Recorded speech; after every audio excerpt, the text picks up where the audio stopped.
So I would now, based on this introductory remark, take some key questions and ask our panelists to discuss them and answer them. And then we will try to move throughout the set of topics we have for today. So I would start by asking Lian, you are now in the US, and we know that the US has both suffering tremendously from this virus in many ways, but also has experienced many outbreaks in slaughterhouses and food factories the past few months. So could you tell us as an example of what countries have done in terms of assisting the food industry and improving the resilience of the food industry to the devastating effect of this virus? Could you tell us what has the Food and Drug Administration done to provide guidance and assistance to the food industry regarding COVID?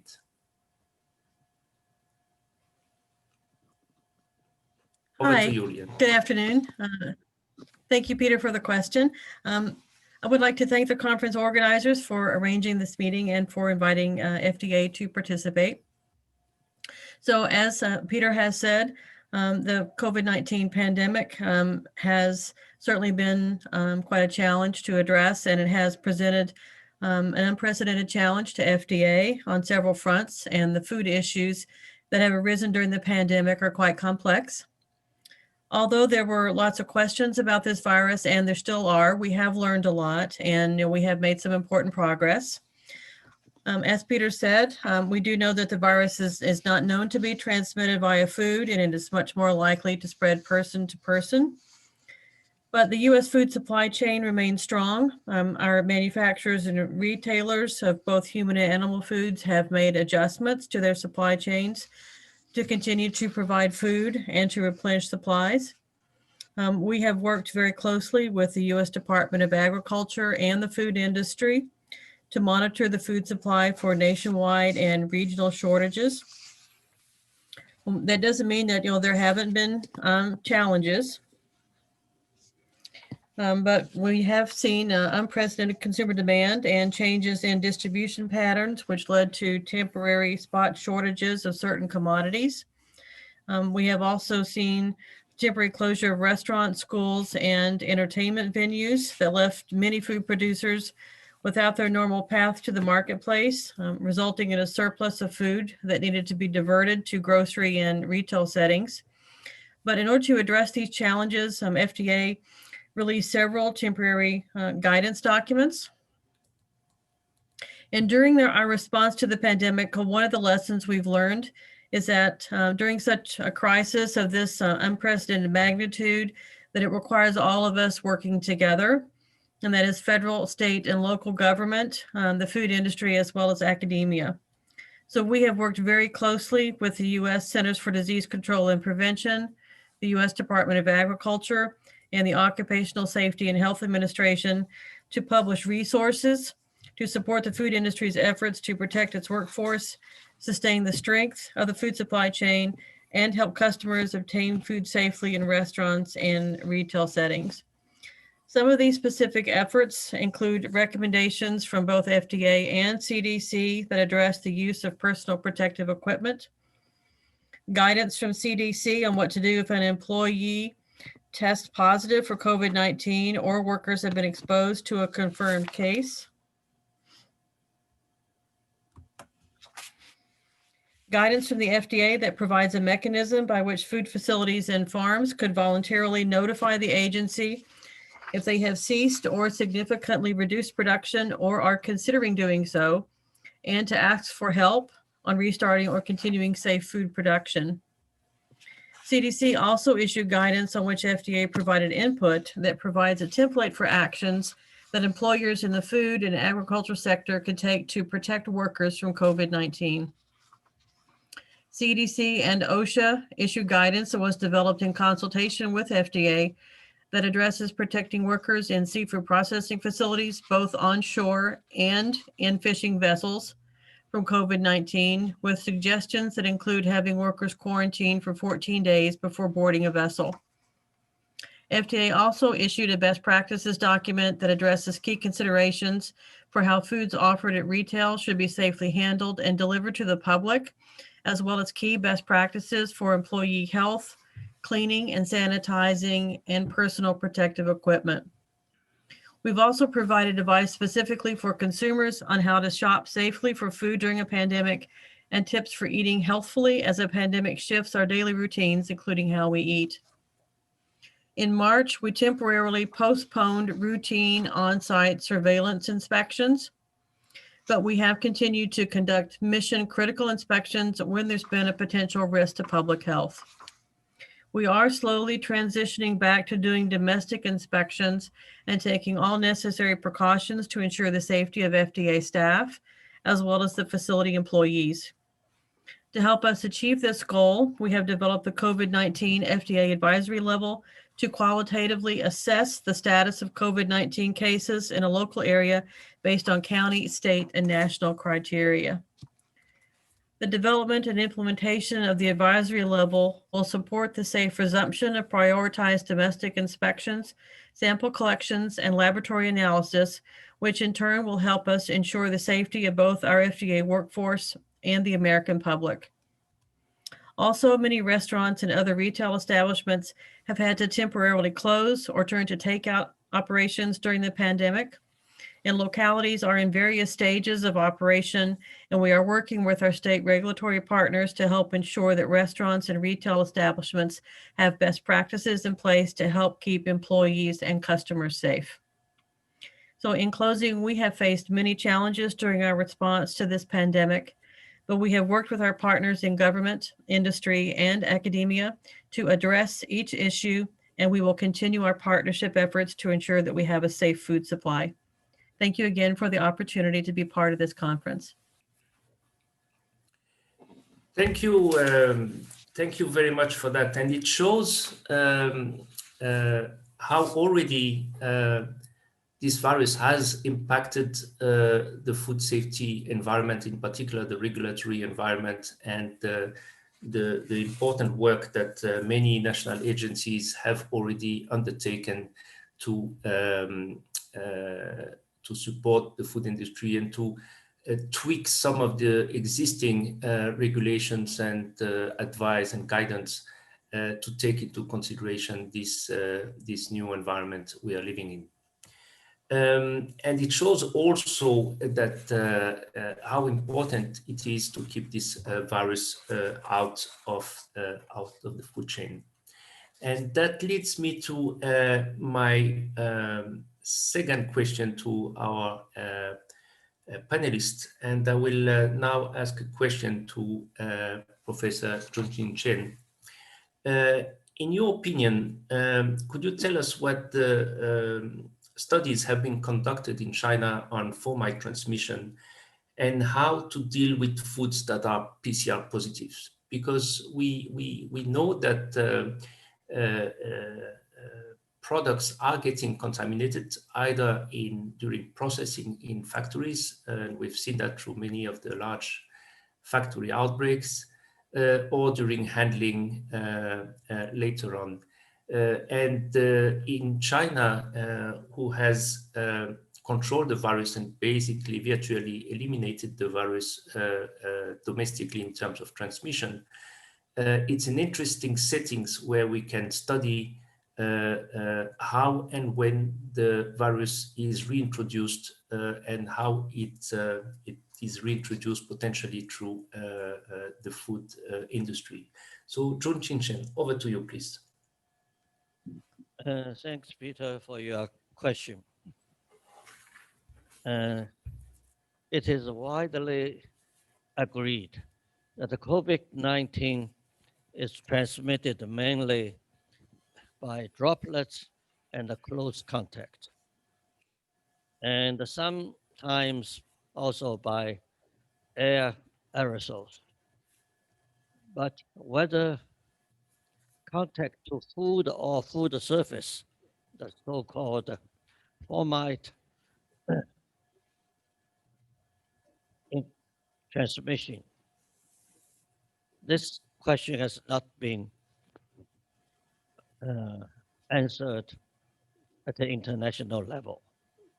The recent case in Qingdao, China, provide quite sufficient scientific evidence to show that formite transmission could be existed. That is, to touch the contaminated food package surface or food surface, not to eat it. This could cause human infection. To put the long story short, in Qingdao, there's a small outbreak, a little more than 10 confirmed cases. And now the story starts from the two workers. They download the frozen seafood packages from an overseas ship. And these are imported codfish packages. And the package showed nucleic acid positive. And at the same time, live virus was isolated and cultivated. So this is the first time shown it's not only nucleic acid positive, and also there were quite a number of live virus. So it is clearly, epidemiologically very clear, the two workers got infected and they become confirmed cases. They have no other sources of transmission except their work and they have contact frozen, frozen imported codfish package. And then these two cases further infected the other close contacts. So altogether, those 12 or 14 patients, that clearly it shows the two workers in the harbor, they are the source of this small outbreak. And the laboratory analysis showed clearly all the virus is isolated from the food package, from the first two confirmed cases, and the consequential cases in the hospital, and even the one taxi driver. All these viruses have the same DNA sequences. They are almost 100% match with each other. The story is very complete. So formate transmission does exist. And this cases, if we look back, we several months ago, we have a 100 cases outbreak in Dalian, a seafood factory. The same story, but there's only nucleic acid positive samples, no live viruses were found. And then even back, that's the Beijing outbreak, which has more than 300 cases in a wholesale market with a lot of frozen seafood. And so I think this is a first time showed that It's not a foodborne disease, definitely, because when you eat the contaminated food, that will not cause infection. But by touch, so-called surface, then if there's enough volume of or number of live bacteria, and the people could be infected. I think that's the story. So the story already too long. Sorry. So thank you very much for this update, and it clearly, I think, showed that this is not only a theoretical issues. We start now to detect concrete examples and get reports of concrete examples where these events, even if really rare, can happen. And again, there is clearly a difference between countries who have the virus under control or have eliminated it, and countries where there is a widespread transmission.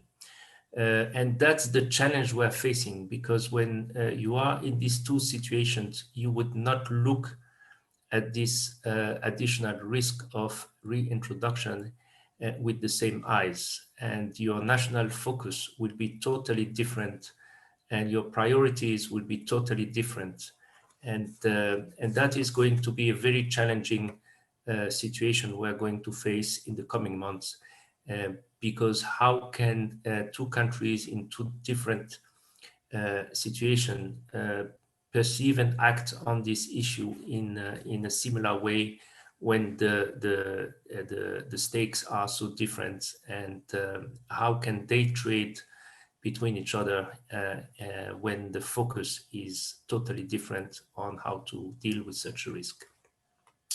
So very, very complex and interesting issue. And that would lead me to stay a little bit in that perspective. And Samuel, I would like to go over to you and ask you. You have been working with food safety in developing countries for many years, and you have a good overview and understanding of the challenges that developing countries are having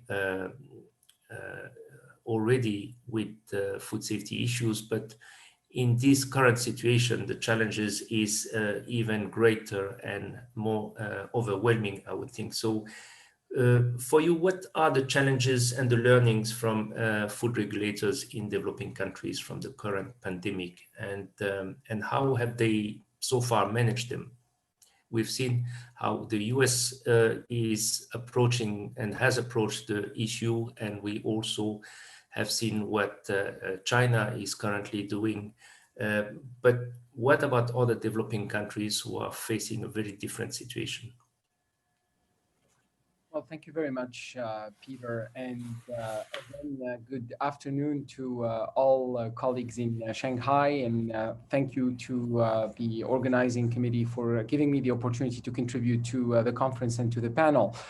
Rightly so, Peter, I guess the current pandemic highlighted the need for food regulators, and particularly in developing countries, to look into the resilience of their regulatory programs and of their operations overall. And in fact, this situation really put, as you said, additional strains on sometimes actually somewhat constrained capacity, food regulatory capacity in those countries.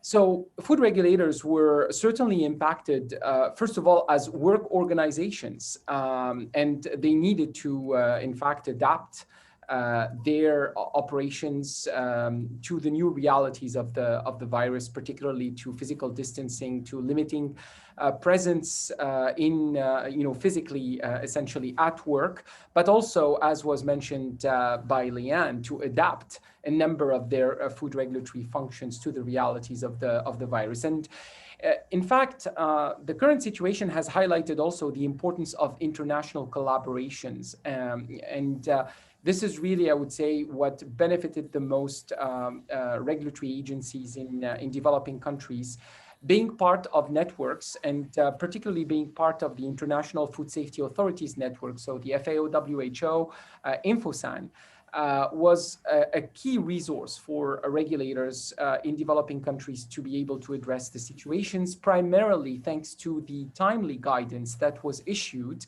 on a regular basis to update regulators on risk-related information, but also to provide guidance even on how to deal with managing their own food regulatory operations.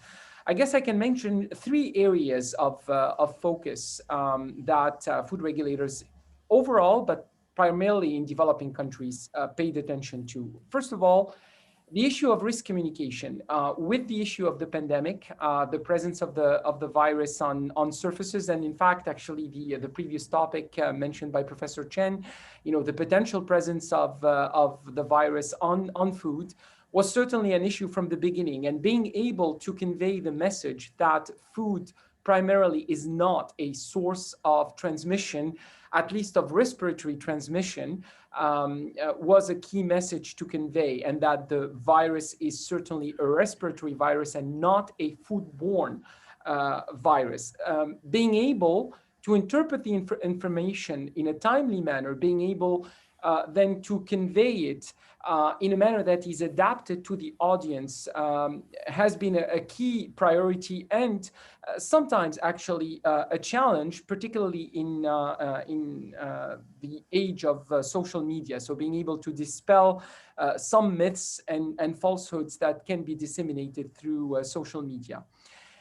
The second key element was really for a number of countries to be able to maintain the food production sector as a key and vital sector, not only to feed the population, but in a lot of instances to the economies. The food and agri-food production sector has been impacted with other production sectors, but this one more so in developing countries because it represents in a lot of developing countries a primary source of income, not only for the economy, but actually for the livelihood of a number of people. So being able to provide the conditions for the continuation of work was a key consideration. And the third element was really to be able to adapt the food regulatory functions.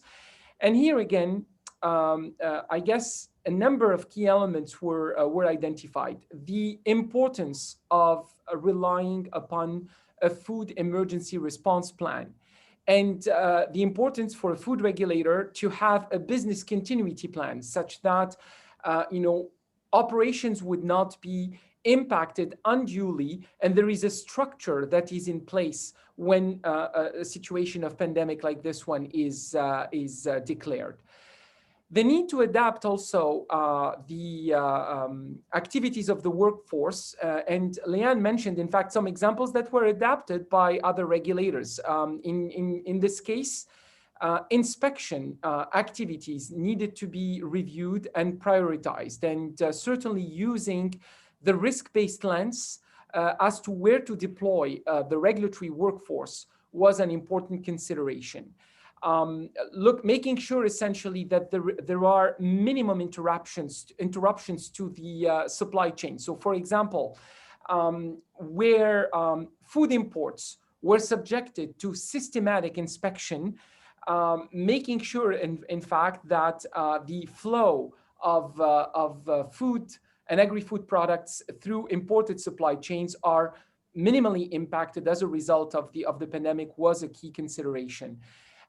Whereas, for example, a number of other functions like license renewals and so on essentially needed to be reviewed and potentially dealt with in a different way, either deferred or actually managed through sometimes automatic renewals. And in fact, like actually what we are doing right now, which is the adaptation of participation in conferences and so on, I guess food regulatory functions had to adapt to introduce a stronger part to remote functions.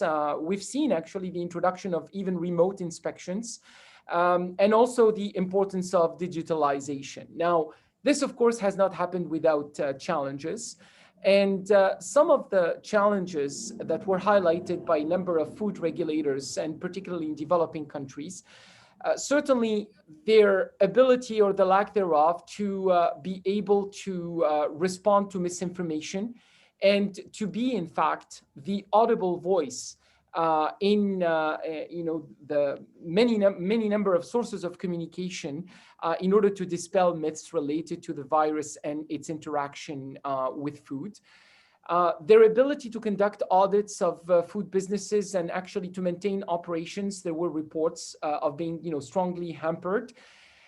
Sometimes also the lack of technology platforms, or the limitations of technology platforms that allowed communication, that allowed, in fact, a better deployment of those remote operations, constituted a major challenge for regulators, and to be able also to move some of their operations from a paper-based operation to paperless practice, and being able essentially to apply digitalization has been a challenge. And in fact, some specific challenges were reported from countries that rely primarily on food imports. There have been instances, in fact, where some countries have also faced some food security challenges in relation to their supply chains, either as a result of impediments to the supply chain itself, or sometimes even, in some instances, the inability for them to source critical food and agri-food ingredients from their regular markets. So those are some of the elements, that were highlighted by food regulators, and those are also some of the enabling elements. Certainly, international collaboration and being able to be part of a network and being able to access information in a timely manner has been a critical enabler for food regulators in developing countries to address the situation. Thank you, Samuel. So yes, it's again good examples of how challenging this virus has been for many food regulators throughout the globe. Staying on the subject, I would like to ask Gudrun Galhoff, could you tell us, in your views, with what we just have heard, how is this going to impact, and is already impacting, international trade? Should countries who have eliminated or controlled the virus domestically be worried about the source of a new source of introduction through the food supply? Over to you, please. Yes, good afternoon. Thank you for having me. Well, yes, it depends a bit on how you look at this. There are risks of different scales, and there are different stories told depending on where you come from. So as I am here in China, I have witnessed this so-called outbreaks here that Mr. Yushi has mentioned. The first one, the Zinfardi outbreak, was in June. And from my experience in food safety, and I've been dealing with food safety and epidemiology as a veterinarian for a long time, the biggest concern I would have in the Zinfardi market would have been the amount of people that were going in and out there. The Zinfardi market is a huge market where people from all over China deliver their goods, and everything is mixed up. And of course, there's also cold chain or products in there. So my biggest concern would have been human-to-human contact from somebody coming from outside Beijing, getting the virus in the market. I haven't seen anything that has pursued this, any documentation that has really pursued this avenue. China is not the most transparent country in the world. That's after 2 years, I can say that. So all of these importers who have been accused of having virus nucleic acid, that is the material that is in the virus that itself is no proof of being infectious. Nobody has seen any method of analysis that has been used to recover the virus. I have talked to many importing countries. They have never seen a document of analysis. We definitely have no clue on, or this has not been transmitted on how all of this evidence has been produced. That's a big concern. I know that there has been studies on that the virus can survive in artificial or circumstances, longer time with 4 degrees. Apparently, there is also an issue in cold environments that we've also seen elsewhere. But I would not jump on conclusions without having seen the evidence. The Tsingtao incidents, for instance, considering that only a couple of weeks before there was a big beer festival comparable to the Oktoberfest, with people running around without masks and coming from all over China, would have been an avenue for me, at least from an epidemiological point of view, that I would have investigated. I haven't seen anything like this. So for me, without this kind of evidence, method of analysis and so on, I find this not totally conclusive and convincing. So especially as this also has an impact on trade. So let's consider there's really an issue with food imported, and this is a major cause here in China, where most of the virus outbreaks have been under control. There are pockets here and there. For the time being, there's one in Kashgar in Xinjiang where people are infected. But we also know that many of the cases are asymptomatic. That's the real challenge of this disease. So you don't really see the people who are infected. So also here in China, I'm sure there's still people who are infectious. I myself, I only go on public transport here with a respirator for this time. So given that on trade, what impact it has, if it were that that is really a source, then you would let your trade partners know the method of analysis. You would let them know how much you found. You would let them know that this is an issue in advance. You would find together, after all we have discussed this morning, a way to avoid that any of this substance comes here by defining a method maybe of disinfection, of nebulizing with a specific gas or whatever to avoid this.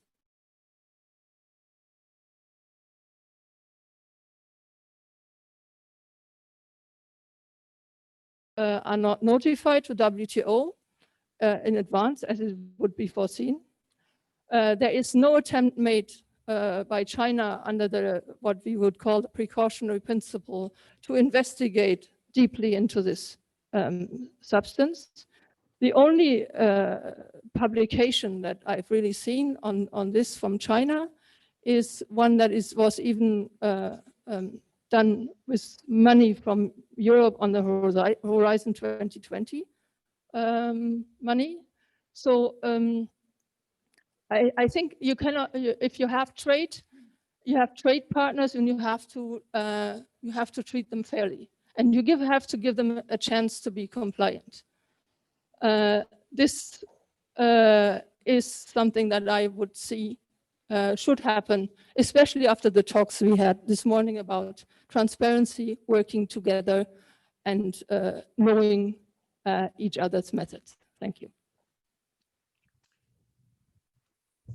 Thank you, Gudrun. And now I would like to move over to remotely again to Patrick Wall in Ireland. We've been talking forth and back about the impact of contaminated goods in international trade and the measures and impact this has on different economies and countries. And as you can hear, there are still a lot of different views on how the food industry should address the issue of contamination and the issue of COVID in general. You have been involved in the investigations in Ireland on outbreaks in food premises, slaughterhouses, and the like. So you have a first-hand experience on how the industry is impacted, and so could you give us some perspective on your experience with these investigations and what the conclusions have been, and what new measures have been introduced to reduce the impact of COVID on the food industry? We have seen, and the world has been puzzled by all these outbreaks in the food industry, and it would be interesting to have your perspective on that. And worries that we are starting to run out of time. I would ask you to kindly try to be brief, so we have the chance to go through the other panelists as well before the end of the hour. Thank you. Over to you.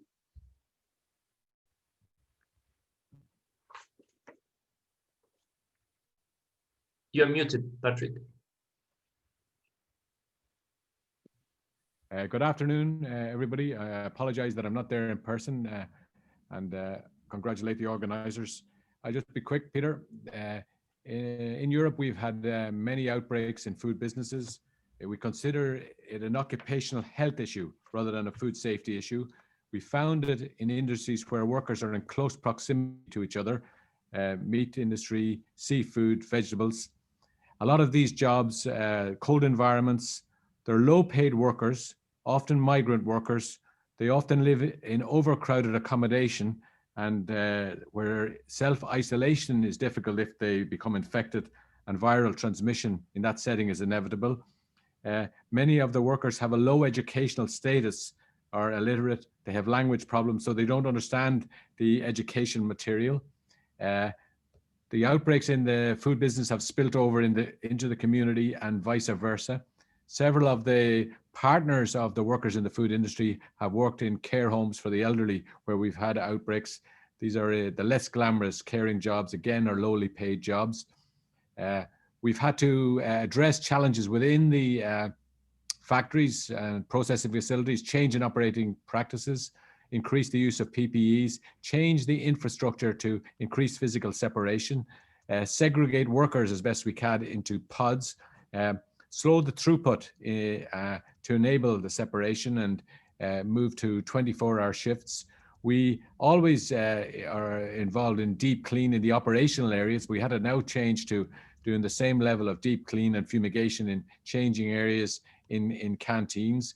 We had to monitor the workers traveling to work, that they traveled no point in having them segregated in the workplace if they travel to work in buses, and that we had to address their living accommodation. So we had screening of the workers and identify workers that are symptomatic and close contacts of cases and exclude them from the workplace. Some of the industries have temperature checks, but like the last speaker said, many people are asymptomatic and they won't show up. We do testing of PCR testing of symptomatics and serial testing of all workers. And we quarantine any cases we identify and their close contacts. And occasionally we've closed facilities when there's been large clusters. So it's been challenging, but I think we have it under control, but we've changed the way we do business, Peter. Thank you.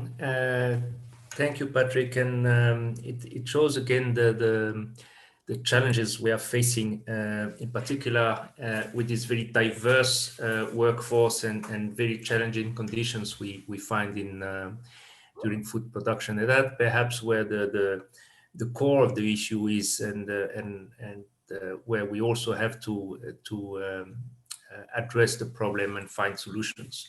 And that leads me to our last panelist, Anastina.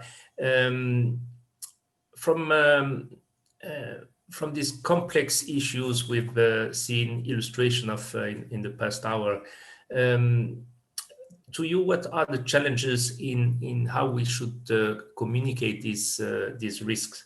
In particular, thinking that we are always at the interface where different administration, different agencies are involved.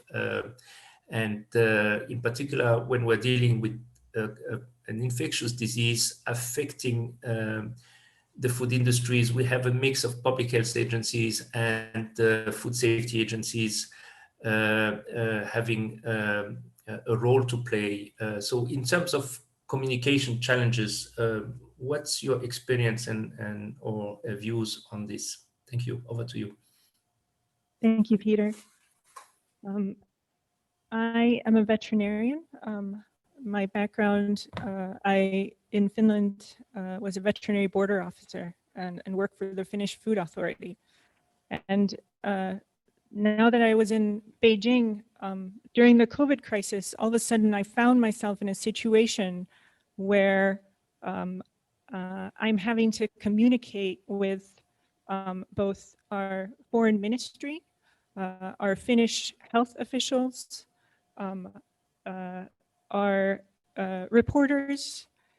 I'm sure a lot of you in the audience have this very similar experience of being an expert and having to communicate about COVID to an audience that perhaps in some cases doesn't have the scientific understanding or knowledge that we do. And I think that it's really important to support each other and all of the experts that are doing this sort of communication work. Especially since I find that, well, the issue today, for example, in epidemiological studies, if you find that this virus in China, for example, you find that the source is food and you've determined this, but if the media picks up on it, then you have to be extremely clear about what the implications will be for international trade.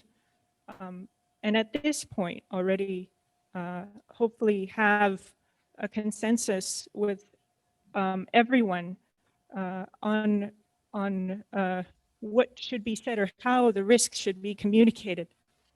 I think that in Finland, we have a pretty good situation with COVID. So we have had very good cooperation with the General Administration of Customs so far. I think that we will not have trouble meeting the requirements, whether it be new requirements related to COVID or other food safety requirements that we negotiate on. So, but these kind of negotiations should be had with us. And we have a China-specific control system in our country where we look at what the requirements of China are, and then we try to educate our own food safety officials on the requirements that China has.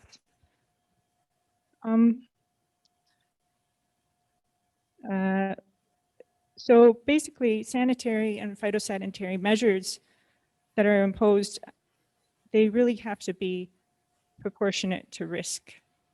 And we're hoping that in the future, Finland is a small country, so I'm sure that these discussions that will be going on won't just be the impacts will be huge, but they impact large countries and small countries as well.